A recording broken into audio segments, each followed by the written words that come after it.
Hi, my name's Marty and I'm Australia's biggest Def Leppard fan. Living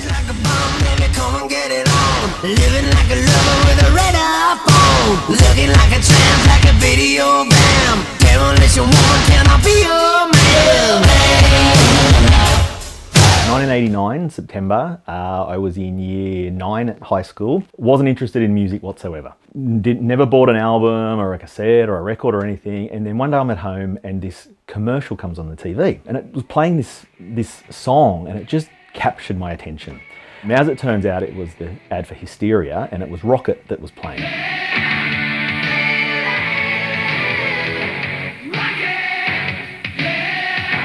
Def Leppard's Hysteria. Get it now. So I was just mesmerised by this sound. Didn't know who it was. Fast forward a little bit and we're at school and we're doing an assignment for English. And we're in groups and we had to put together a radio program. And as part of this radio program, we had to use some music.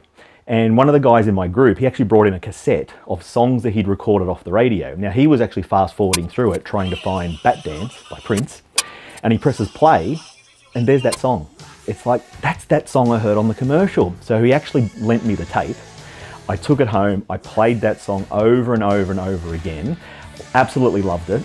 Didn't really know a lot about who it was or what they did. And then I'm listening to the radio and there was something about, you know, here's the follow-up single from Rocket. This is Def Leppard with Pour Some Sugar on Me.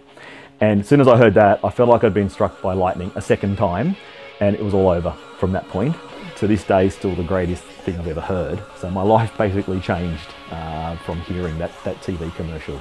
At that point, my interest in the band started to grow. So I bought the Hysteria cassette and I played it over and over and over again. And I just wanted to learn more. So that Christmas, I got the live video, the In the Round In Your Face, where I was seeing them live on stage for the first time. Absolutely loved it.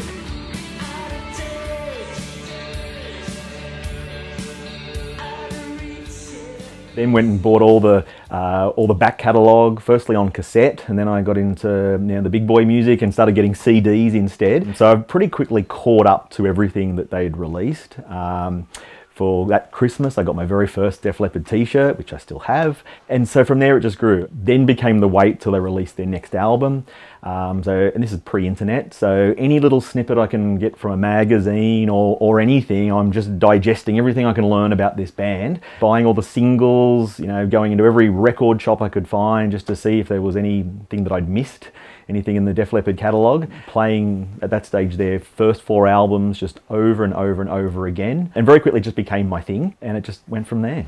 I still remember, downloading snippets of new songs for the very first time. Whereas before it used to be, you'd get the CD and put it on and you're hearing it all for the very first time. And from there, just, looking at every website, reading about the band, for me, went right into the background of where they came from, the city of Sheffield, story of the drummer losing his arm, which is obviously very, very tragic. When the band's on tour, it's almost a bit of a morning ritual to get up and find out what they played last night and see the snapshots from people posting. So I've been lucky enough to sort of live through every era of the band. Hysteria has been etched into my brain for 29 years now. It's not just a legacy thing.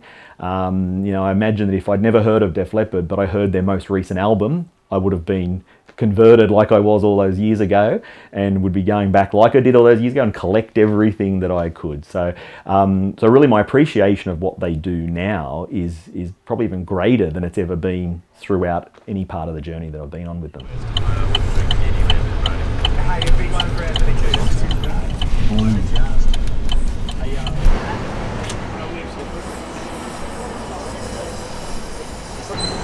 So the Def Leppard live experience, now this has been a big part of my life as well, whether it be waiting patiently for them to come back to Australia, which they've, I've had to wait a few years at a time, or planning a trip to see them, or counting down the days till the show actually happens. I've been lucky enough to see them a whole bunch of times over the years.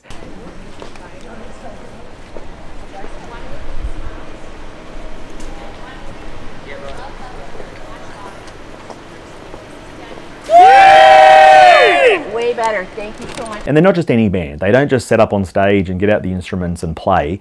It's a massive production. So the round stage, the videos, the performance, they do everything on a pretty epic scale. So I was lucky that not only was it my band, but it's my band putting on this amazing show, just visually, and they sound great. It's amazing what they do.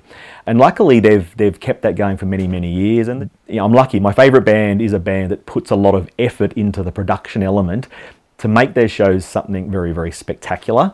Aside from the fact that they're great musicians and they have perfected what they do, and they just nail it every night.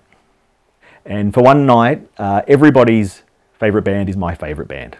So when they all go home, they might go back to liking other bands, but for that night only, Def Leppard is the only band in the world. Kind of like what I think it is most of the time as well. One passion I've developed over the years is framing stuff, you know, collecting the memorabilia that means something to me. And doesn't mean just buy something off eBay because they signed it. It's the proof that you've earned it, you know, through the hard work and follow the band and try and track them down and to make connections with other fans. My most prized possessions are probably my photos, just the photo of me with each of them. I've also managed to get some things signed. In particular, there's one shirt that I've had signed and framed. That's really my pride and joy. The band, they meet a lot of people, they meet a lot of fans, and lots of people come to their shows, but I feel like I want them to know a bit about my story. I feel like it's, you know, I've travelled a long way, I've spent lots of money because I'm so interested in what they do, and I value what they do. From what I can tell, I like them as people. They seem like they're brothers, and if I was in a band, I'd want to be in a band like Def Leppard. So to have the ability to say that to them, to thank them for being around for so long and for taking the fans seriously and putting on great shows and releasing great albums, I think the opportunity just to say thank you is something that I'd really love to be able to do. Joe, thanks for everything you boys have done. Man, it's been an honour. Are you going to be in Sydney as well? Yeah. Yeah. No, it's been an honour to travel the journey with you guys, and cool. I think I speak on behalf of a lot of die-hard fans. Thank you. I hope everyone finds something in their life the equivalent of what you guys have been in my life. Well, whatever it is. A great thing to say. So, thank you very much. Yeah, thank you, boys. I appreciate it, and I'm looking forward to the show. Top man. Good meeting you. Yeah. See you later. Have a great show. Thank you, guys. Thank you very much. Will do. See you soon. Stick is sweet from my hand to my fingertips.